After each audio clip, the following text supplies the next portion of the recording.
Harry and Meghan Markle's surrogacy scandal has entered the mainstream media domain. I posed a whole load of questions to Buckingham Palace about the birth of Archie because I've never believed that the circumstances around the birth of Archie were normal. Here's the problem. We don't like you, Meghan Markle. We don't like you. And no amount of posting videos that you think are going to humanize you will make us like you. You've already shown us your true colors. We know who you are. You helped kill the Queen. Meghan has been the center of attention for many reasons, and her pregnancies have been the source of dozens of theories. With either Archie or Lily, and it needs to happen. They need to prove that those children, Meghan and Harry, are not entitled to privacy in this matter. Do you think if Kate and William did this, do you think they'd ever release it? If they did, you think Kate would release a twerking video, people use headlines heavily like that? pregnant at the bedside? Would people say things like that? The thing is, these two will sell anything about their privacy. A lot of the royal watchers were complaining that they felt like... Same day, same event. Two completely different belly sizes showing up on camera. Mothers who've carried 4, 5, even 6 children are speaking up, and they're saying the same thing. That's not how pregnancy works. The body doesn't suddenly change shape in a matter of hours. By 8 or 9 months, a pregnant belly contains around 800 milliliters of amniotic fluid, a fully developed placenta, and a baby weighing 7 to 9 pounds. That kind of weight and structure doesn't just shrink or expand because of posture or lighting. It doesn't shift that dramatically between appearances. Yet in documented footage from Meghan Markle's reported pregnancy with Archie, viewers claim they're seeing noticeable differences from one moment to the next. Online discussions have exploded, with people replaying clips and comparing angles frame by frame. Some say it looks inconsistent. Others insist there must be a simple explanation. But the debate keeps growing louder. Now, reports suggest her posts on social media where she barely shows the kids is almost taunting the king, who doesn't know these children, and how unfair this is. Meghan Markle's fake pregnancy rumours have intensified as Lady C has just revealed her thoughts. Meghan's family history, what do they have on her and her mom? What are they hiding? Also, Meghan's fake pregnancy? Ooh, Lady C delivers. People think her kids are fake. They think they're AI. This scandal comes as no surprise. Speculation about the children has been simmering for years. Did Meghan Markle use a surrogate? That's been something posited literally for well over 3 Prince William has reached a breaking point, and what he's allegedly pushing for could shift everything. According to palace insiders, Prince William has formally requested DNA verification for both Archie and Lilibet, comparing their genetic material to both Harry and Meghan. This isn't being described as a quiet conversation. It's being framed as a serious step, with the future king seeking scientific confirmation tied to royal lineage. The reason, sources claim, is new evidence that he believes cannot be ignored. May 1st, 2019. A reported payment of $500,000 was processed from an account said to be linked to Meghan Markle. The destination? A private fertility clinic near the Mexican border, known for offering reproductive services with high levels of discretion and confidentiality. Not a traditional hospital, not a public maternity ward, a fertility clinic. 5 days later, on May 6, 2019, the public was informed that Meghan had welcomed Archie. For some observers, that timeline raised eyebrows. They argue it doesn't look like a routine prenatal visit. To them, it feels like a sequence of events that calls for clarification. Women who have experienced full-term pregnancies have pointed out what they believe are inconsistencies in Meghan's documented appearances. One of the most talked about details is what critics describe as a collapsing bump. In several videos, the baby bump appears to shift shape when she sits down. Medically speaking, a late-stage pregnancy includes amniotic fluid, years when it comes to her firstborn son Archie and even her daughter Lilibet.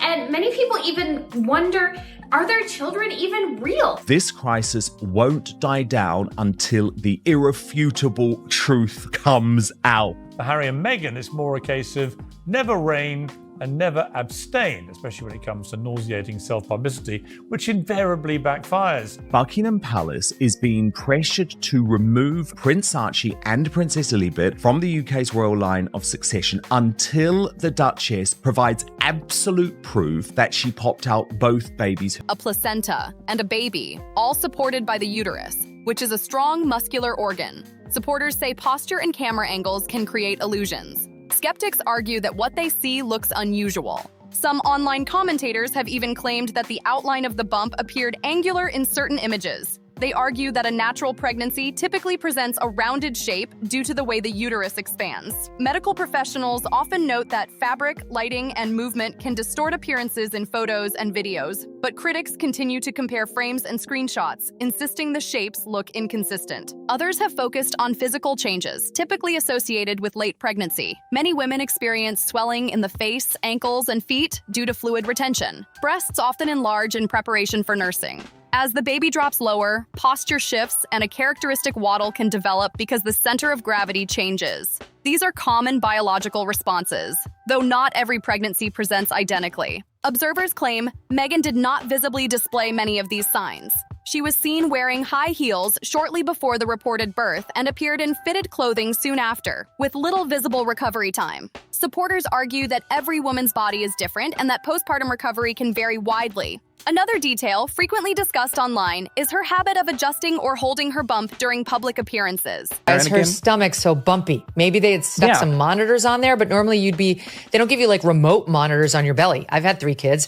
All the monitors they stick on you are connected to the thing that's right next to your hospital bed. She wasn't wired up at all. I don't know what's going on. Some interpret it as excessive repositioning. Others see it as a completely normal protective gesture many expectant mothers make without even thinking. The debate continues, fueled by video clips, side-by-side comparisons, and strong opinions on both sides. Royal births traditionally follow strict documentation protocols. When Prince George, Princess Charlotte, and Prince Louis were born, there were formal confirmations from royal physicians, hospital admission details, and signed birth certificates completed by medical professionals. Postnatal care was publicly acknowledged in line with royal standards. Supporters of transparency point out that Archie and Lilibet's arrivals appeared different in presentation, with fewer publicly released medical details compared to past royal births. One detail that continues to circulate online is the update made to Archie's birth certificate weeks after his arrival. Meghan's given name, Rachel Meghan, was reportedly adjusted and replaced with her royal title. By contrast, Catherine's personal name appears on the birth certificates of all 3 of her children. Critics argue that the change invites questions. Supporters say name formatting on official documents can follow varying conventions tied to titles and royal status. There were also early reports describing a private home birth at Frogmore Cottage, followed later by confirmation that the Portland hospital was involved. The shifting narrative has fueled speculation.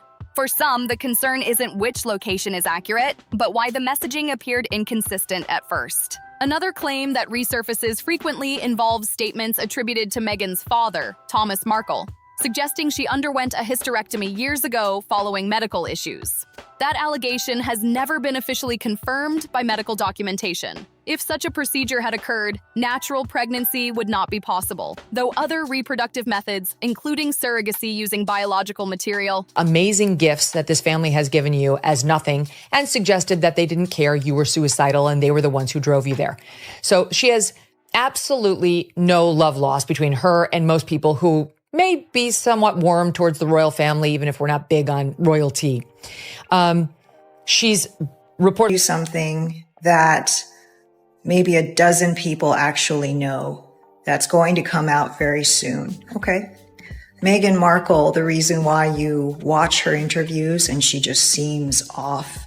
The 2 children that she had, they're not hers. She didn't have them. Can exist medically. This is where constitutional discussions enter the conversation. British succession law, shaped over centuries, includes the phrase born of the body. Historically, this language was designed to ensure clarity about legitimate heirs. It refers to children physically carried and delivered by a royal or someone married into royalty. The wording was crafted during periods when disputes over lineage threatened stability. Legal scholars have long noted that any deviation from established succession language would require formal acknowledgement and potentially legislative adjustment. If a child were born through alternative reproductive means without constitutional clarity, it could raise complex legal debates. Supporters of the Sussex family argue that no official body has declared any irregularity. Critics argue that unanswered questions leave room for speculation. The broader conversation also raises practical questions. Pregnancy typically involves regular medical appointments, ultrasounds, blood tests, and documented prenatal care.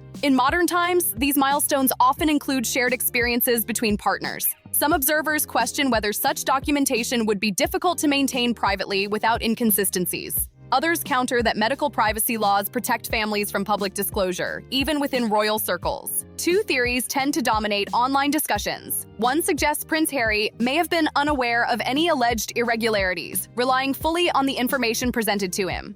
Description she does of the Portland hospital, the birth, that was completely fabricated.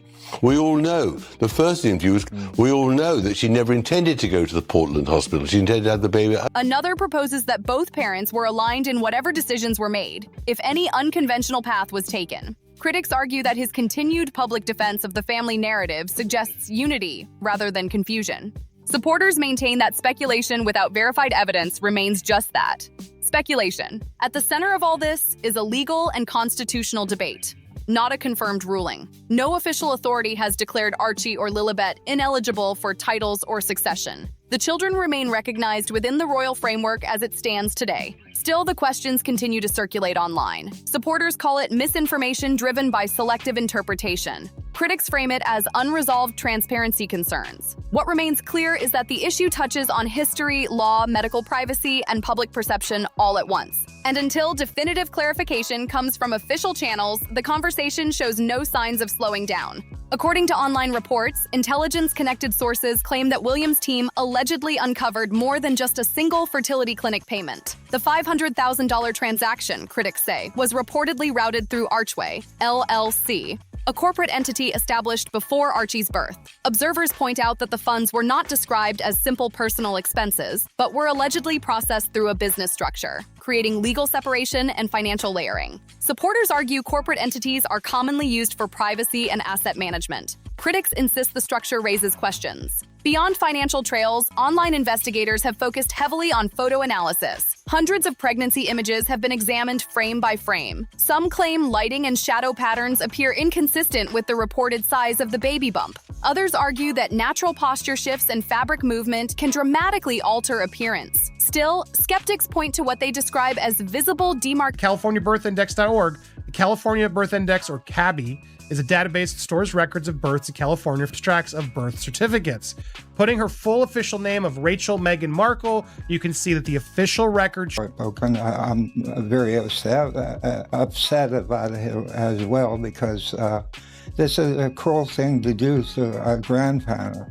Not to just me, to the King of England. Location lines in certain photos, along with bump positioning that appears different in images taken only hours apart. Supporters call it distortion. Critics call it evidence. Another frequently raised point is medical documentation. Commentators argue that no prenatal records were publicly released, no hospital admission documentation was formally displayed in the traditional royal manner, and no independent birth witnesses were presented beyond Sussex staff. Pediatric documentation, which is typically private, has not been publicly shared. Defenders stress that medical privacy laws apply to everyone, including members of the royal family. Critics respond that past royal births involved far more transparency. The children's public visibility is also debated. George, Charlotte, and Louis regularly appear at official events, school outings, and family gatherings. Their presence is documented through candid images and public engagements. By contrast, Archie and Lilibet have appeared far less frequently, often through controlled photographs. Supporters argue that Harry and Meghan intentionally stepped away from royal life to protect their children's privacy. Critics say the absence itself fuels suspicion. Some online sources suggest that any internal investigation may have been handled cautiously out of respect for Queen Elizabeth during her lifetime. They speculate that deeper inquiries intensified only after her passing, allowing space for more direct review. However, no official statement has confirmed such claims. At the center of the debate is succession law. Falsifying the line of succession under British constitutional law is historically considered one of the most serious offenses. In centuries past, a bulletin or a gilded easel outside Buckingham Palace after royal births has been going on since 1837, so it's a cool tradition. And George, Charlotte, and Louis' easels listed the doctors' names with signatures, birth weight and time, and referenced the royal family. But Archie's notably only included mention of the Queen and the royal family in the wording, but not on the actual document, and then they omitted the signatures from the doctors present. You could call it aggressively. When it came to errant members of a royal family, you sent them off to war and hoped that war took care of the rest, sort of thing. And so I think in this sort of modern era, you do actually need some way to I mean, discipline may sound like a harsh word, but to share with them, hey, you're part of this. You have to be, act a particular way. If you decide not to do that, I mean, that's your right, but there are consequences. I think there needs to be an element of consequence here so you don't end up with a situation like Harry, because Harry and Meghan left in part because they thought they could just do whatever the heck they wanted. Nobody was going to tell them. Penalties were severe. Modern law carries life imprisonment for treason-related offenses. Legal scholars emphasize that succession disputes require overwhelming evidence, not speculation.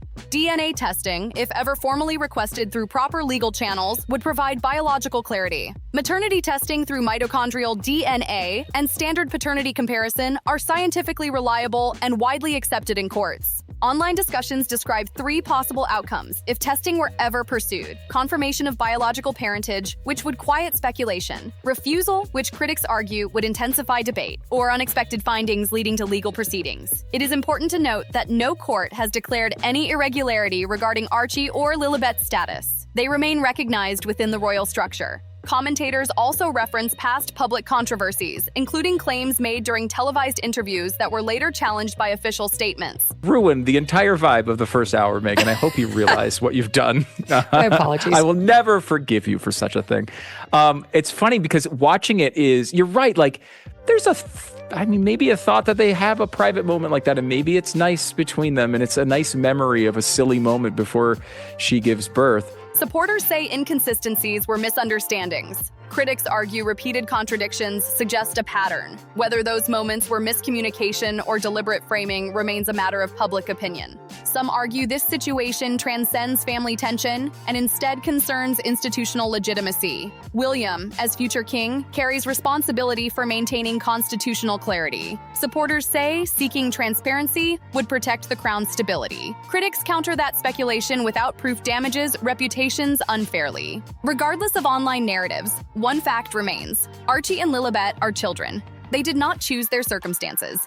Any public controversy affects them most directly. Discussions about lineage, legality, or documentation must be handled responsibly and without hostility toward minors. DNA testing, if ever legally required, would offer definitive scientific answers within days using simple cheek swabs. Such results are court admissible and internationally recognized. Until any official action is taken, however, all theories remain unproven commentary circulating online. This issue touches on constitutional law, privacy rights, public trust, and modern media culture. Whether speculation fades or intensifies depends entirely on verified information from credible authorities. Until then, the debate continues, driven largely by interpretation rather than confirmed fact. What makes this situation even more explosive isn't just the legal theory or the online speculation, it's the silence.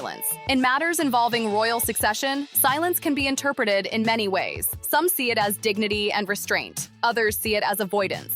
And when public trust is involved, truly incredible, in the classical meaning of the word incredible, way of behaving and conducting herself. And I think this is a situation that Meghan created clearly, deliberately, and on her own, of her own back. Whether she did it alone or not is something else again. Because Harry, of course, has been complicit in all of this. But let's remember, Harry has been complicit in an awful lot. For instance, Harry has been complicit in 2 things that I will just touch upon. The first is, notwithstanding the fact that his father and sister-in-law were accused of racism amid scandal. Unanswered questions rarely fade away on their own.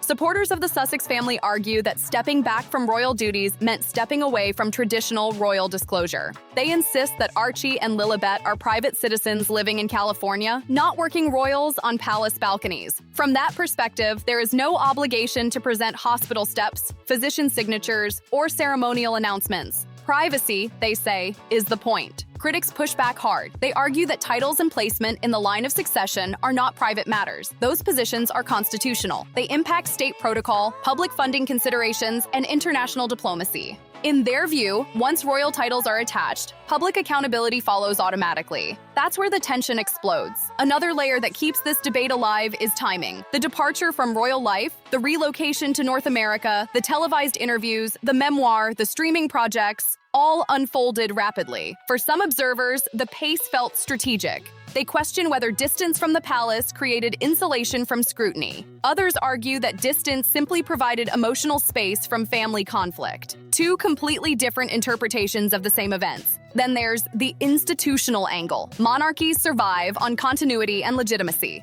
Wherever she went, no matter who was she talking to, standing, sitting, no matter what, she was cradling her bomb. And somehow this really upset a lot of people, even if Meghan at least was adding some variety. Bloodline clarity has always been central to stability. History shows that succession disputes can fracture nations. That's precisely why British constitutional language is so exact. It is written to remove ambiguity. When ambiguity reappears in public conversation, even if fueled by online speculation, it creates reputational strain. But here's where the conversation shifts. In modern society, privacy rights have expanded dramatically compared to centuries ago. Medical confidentiality is stronger. Media exposure is harsher. The pressure placed on public figures is relentless. Some argue that demanding detailed reproductive transparency in the digital age crosses ethical lines. Others counter that constitutional roles come with constitutional scrutiny. It's a clash between modern privacy norms and ancient institutional rules. Financial narratives also continue to circulate. Corporate structures, asset management entities, and layered transactions are common tools for high-profile individuals. Wealthy public figures frequently use LLCs for security and discretion. Supporters stress that using such mechanisms does not equal wrongdoing. Critics argue that routing sensitive payments through corporate channels creates avoidable suspicion. Context matters, but interpretation drives public reaction. Media behavior adds another dimension. Certain outlets have aggressively questioned inconsistencies. Others have refused to engage at all. That split creates its own narrative. When coverage is uneven, audiences often assume information is being filtered. In reality, editorial standards, legal caution, and reputational risk all influence reporting decisions. But perception often overrides nuance. The psychological element cannot be ignored either. Public figures living under constant scrutiny experience immense pressure. Relentless conspiracy narratives can distort reality. Harry did instead was they did not announce it when Meghan went into labor, for whatever reason. They kept Archie's birth private for over 8 hours. They did not tell people that he was actually born and arrived until 8 hours later. They also issued a confusing press release suggesting Meghan had just gone into labor after Archie had already been born. So they were playing games here with this. And the result was that the media and the public felt misled.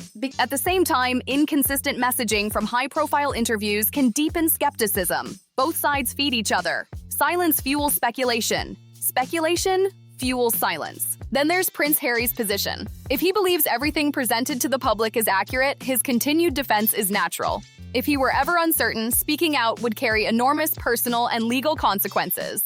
That dynamic alone creates complexity. Family loyalty, public duty, and legal exposure can collide in ways outsiders rarely understand. Still, one simple truth remains. Definitive answers, if ever required, would come from legal channels, not online threads. DNA verification, succession clarification, and title adjustments would involve formal institutions, not social media debates. Until such action occurs, all narratives remain hypothetical. There's also the international angle. The British monarchy is not just a family, it is a global symbol tied to diplomacy, trade relationships, and cultural identity. Any controversy affecting legitimacy carries broader implications. That is why speculation alone can ripple beyond headlines. At the same time, cultural standards are shifting. Many people question hereditary systems altogether. Younger generations often prioritize transparency and accountability over tradition. In that environment, even routine procedural gaps can spark massive reaction. Yet, amid all this intensity, 2 children remain at the center. They did not choose their visibility or their titles. They did not shape media narratives. And her dope of a husband is entirely unnecessary and should be cleared up.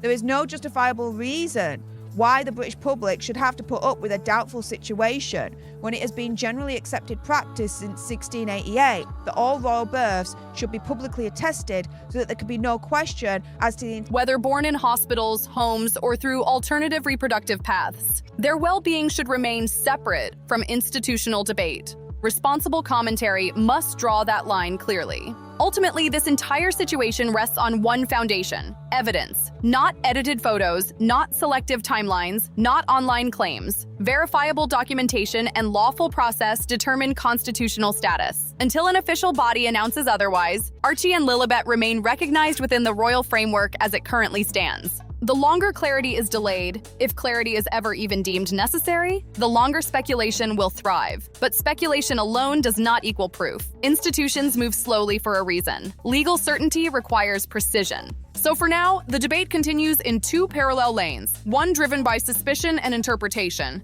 the other anchored in official silence and constitutional structure. Whether those lanes ever intersect depends entirely on actions taken behind palace walls, not online. And until that moment arrives, the story remains unresolved, suspended between perception and verified fact. DNA testing is objective. Financial records are traceable. Medical science operates on measurable facts. According to ongoing reports, Prince William has drawn a firm line.